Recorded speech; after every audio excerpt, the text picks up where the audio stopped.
சிம்பிளாகவும் சூப்பராகவும் கார்ன் சாதம் எப்படி செஞ்சேங்கிறது பார்க்கலாம் வாங்க. அதுக்கு கார்னை ஃபஸ்ட்டு ஸ்டீமில் வேக வச்சு எடுத்துட்டேன். வெங்காயம், பச்சை மிளகா, பட்டாணி, கார்ன் இதெல்லாம் எடுத்து வச்சுட்டு கொத்தமல்லி தலையை எடுத்து வச்சாச்சு. எண்ணெய் நெய் விட்டு கடுகு போட்டு சோம்பு போட்டு பொரிய விட்டாச்சு. அடுத்தது வெங்காயம், பச்சை மிளகா இதையும் போட்டு நல்லா வதக்கி விட்டுட்டேன். இப்போ கொஞ்சம் பச்சை பட்டாணியும் போட்டு அதையும் லைட்டாக வதக்கி விட்டாச்சு. அடுத்தது கார்னையும் போட்டு அதையும் வதக்கி விட்டாச்சு. இன்னும் காய்கறிகளை கூட நீங்கள் விருப்பப்படி சேர்த்துக்கலாம். இப்போ அரைச்சி வச்ச தக்காளி பேஸ்ட்டு ஒரு தக்காளி போட்டிருக்கேன், அதையும் போட்டு நல்லா வதக்கி விட்டாச்சு. 1 ஸ்பூன் மல்லித்தூள், 1 ஸ்பூன் மிளகாத்தூள், 1 ஸ்பூன் கரம் மசாலா இதையும் போட்டு லைட்டாக வதக்கி விட்டுட்டேன். இப்போ நல்லா வதங்கிருச்சு. அடுத்தது தேவையான அளவு உப்பு போட்டு கொஞ்சம் தண்ணி ஊற்றி பச்சை வாசனை போகிற அளவுக்கு வேக விட்டுறணும். இப்போ வெந்துருச்சு.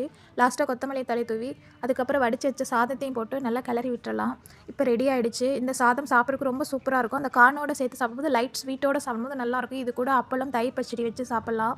அடுத்து வர வீடியோ பார்க்குறக்கு அப்படியே என்னோட சேனலை சப்ஸ்கிரைப் பண்ணி லைக் பண்ணி பெல் ஐகானை கிளிக் பண்ணிக்கோங்க.